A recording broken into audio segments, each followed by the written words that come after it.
ETF index mutual funds నేర్చుకుని stock మార్కెట్లో రాణించాలనుకుంటున్నారా? వెంటనే ఈ నెంబర్కి కాల్ చేయండి.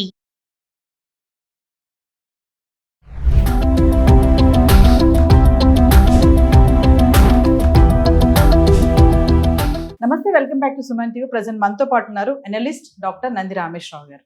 నమస్తే sir.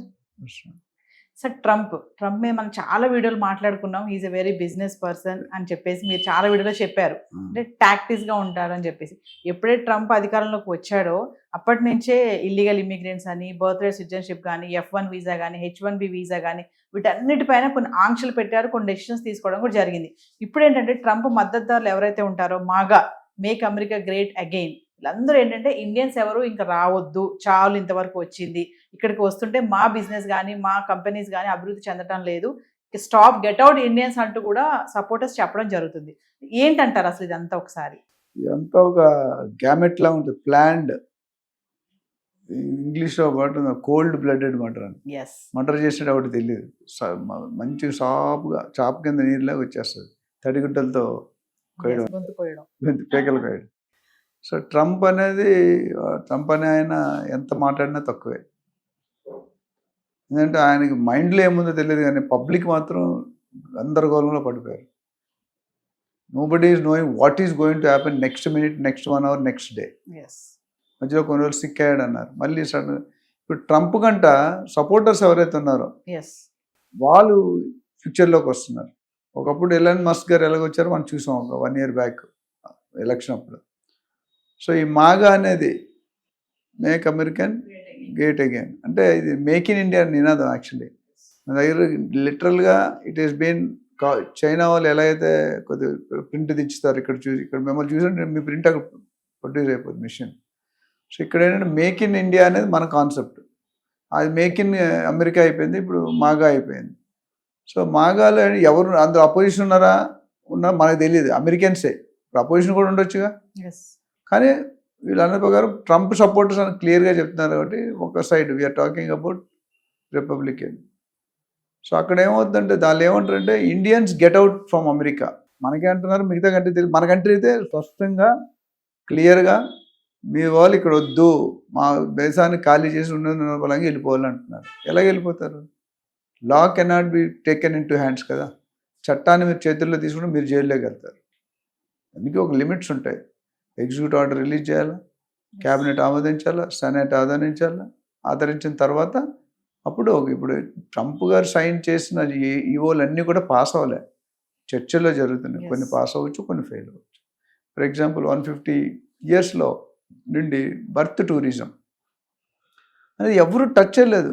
Barack Obama, George bush, ఇంకా క్లింటన్ అందరూ వచ్చారు, బైడెన్, ఎవరు మరి ఈయన టచ్ చేస్తాడు. 150 years అంటే ఈయన కూడా పుట్టలేదు అప్పుడు, ఈయన తాత కూడా పుట్టిండడు. సో అక్కడ ఏమవుతుందంటే we are trying to create a indirect pressure and see that Indians are leave the country. రకరకాలుగా హింసలు మొదలెడతారు, వాళ్ళే వెళ్ళిపోయేలాగా. అంటే ఇప్పుడు కంపెనీలో జాయిన్ అయ్యారు అనుకోండి, ఫస్ట్ 2 సంవత్సరాలు మీ జ్యూస్ లాగేస్తారు, నేనున్న పొటెన్షియల్ అంతా. తర్వాత నువ్వు ఇంకా సేమ్ కొత్త స్ట్రాటజీ అప్గ్రేడ్ అవ్వకపోతే, టెక్నాలజీ అప్గ్రేడ్ మీరు అవుట్డేటెడ్ అయిపోతారు. అట్లా తర్వాత మిమ్మల్ని వెళ్ళిపోమని చెప్పలేదు. మీరు కంపెనీకి చాలా కష్టపడ్డారు, చాలా సపోర్ట్ చేశారు, చాలా రెవెన్యూ వచ్చింది, కానీ మిమ్మల్ని తీసేయాలంటే గవర్నమెంట్లో ఏమో తెలుసు, జనరల్గా ఒక బ్యూరోక్రాట్ ఉన్నాడంటే డమ్మీ చేస్తారు, జీతం ఇస్తారు కానీ ఏం పని చెప్పరు. వాడంతలో ఆ పర్టికులర్ బ్యూరోక్రాట్ ఎవరైతున్నారో ఆయనంతలో ఆయనే ఈ కంపెనీ రిజైన్ చేశారు. అలాగే ఇప్పుడు ఇండియా వాళ్ళని ఎలా పెడుతుందంటే, వీడు వెళ్ళిపోతే మళ్ళీ రీజన్స్ చెప్పాలి. వీడు వెళ్ళిపోమంటే అంటే ట్రంప్ లేదా సంబంధించిన అమెరికన్ పీపుల్ ఎవరైతే వెళ్ళిపోమని రీజన్స్ చెప్పాలి. రీజన్ చెప్పకుండా వెళ్తే మన వాళ్ళు కేసు వేస్తారు. ఆ రీజన్ చెప్పకుండా హింసిస్తే పోలీస్ స్టేషన్ చూడాలి, ఇక్కడ పెట్టుకోండి. 3rd grade ట్రీట్మెంట్ ఉంటుంది మీకు idea. 1st grade, 2nd grade, 3rd grade అంటే మొత్తం మ్యాన్ హ్యాండ్లింగ్. అప్పుడు సచిన్ భరించేసి చెప్పేస్తాడు, చచ్చిపోతాడు. ఇక్కడ కూడా ఏమవుతుందంటే ఇండియన్స్ కూడా నాకు అనిపిస్తుంది 3rd grade ట్రీట్మెంట్ ఇస్తున్నారు, which is not a good sign to India as well as America. So వాళ్ళు అమెరికా ట్రంప్ సపోర్టర్స్ ఎవరైతే ఉన్నారో they are totally against the Indians because they have lot of IQ, they have lot of knowledge, lot of business sentiment. ఒక్కసారి మనం రంగంలో దిగంటే అవతల ఎవడైనా వాటితో challenge చేస్తాం. సినిమాల్లో కదా ఒరిజినల్ కూడా challenging Americans that we can do much more than you guys అని. అందుకే మరి వాళ్ళకి $50 ఇస్తున్నాడు గంటకి, మనకు $10 ఇస్తాడు. ఇండియన్స్ వెళ్ళిపోతే I think commercial revenue wise it's going to have a lot of deficit. మనకు 50 లక్షలు ₹1 కోటి పెట్టి చదువుకోవడానికి వెళ్తున్నారు మన పిల్లలు. అలాగే వాళ్ళు $50 బదులు $10 పని చేస్తుంటే 80% రెవెన్యూ మనకు తక్కువ ఇస్తున్నాడు. సో అది వెళ్ళిపోతే 2 విధాలుగా నా గరక నా గట్ట 2 విధాలుగా పోతారు.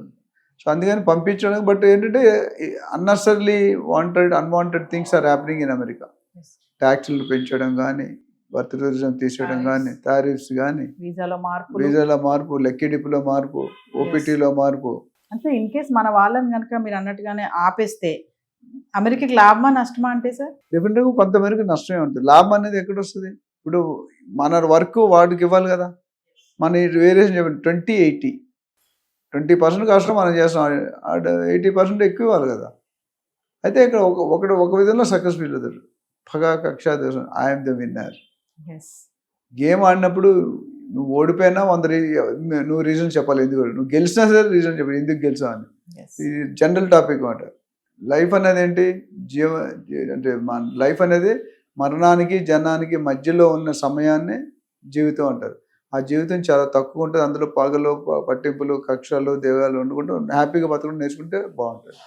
ఇక్కడ అలా జరగట్లేదు. ట్రంప్ బయటకు నుంచి నవ్వుతున్నాడు, లా నుంచి చెప్పాను చాలా. రావిగోపాలరావు అల్లు రామి కాంబినేషన్ ఉంటుంది. వాడి ఇంటికి రాగానే హలో హలో హలో రండి అంటాడు, లాన్ తినడానికి వచ్చాడు. ఎట్లా మోడీ గారు కుర్చీలాగి, మోడీ గారు టాపు, మోడీ గారు దిట్ట ఇది అని చెప్పి మోడీ గారిని కింద లాగుతున్నాడు. మోడీ గారు అంత ఈజీగా పడిపోయే మనిషి కాదు. మనోళ్ళు కొద్దిగా 2 అమ్మాయిలతో పాకిస్తాన్ భయపెట్టారు, 2 లేడీస్ వీళ్ళంటే వాళ్ళు. So India nowhere less than anything. And నేను చాలాసార్లు చెప్పాను, ఈ మన ఇండియా పాకిస్తాన్ యుద్ధం పాకిస్తాన్ వాళ్ళు సమాధానం చెప్పలేదు, entire world, rest of the వరల్డ్కి చెప్పారు ఇండియా జోలికి వస్తే నీకు అయిపోద్దని. సో ఓవరాల్గా చూసుకుంటే కనుక యాక్టివిటీస్ టేకెన్ బై ట్రంప్ ఆయన విధానంగా ఆయన కంట్రీ వైజ్ పాజిటివ్ అయ్యి ఉండేది. బట్ ఆయనతో పాటు ఆయన సపోర్టర్స్ పబ్లిక్ అంతా మాట్లాడితే ఏదో సమ్ మేడప్ స్టోరీ లాగా అనిపిస్తున్నారు. We don't know, to wait and watch. Thank you.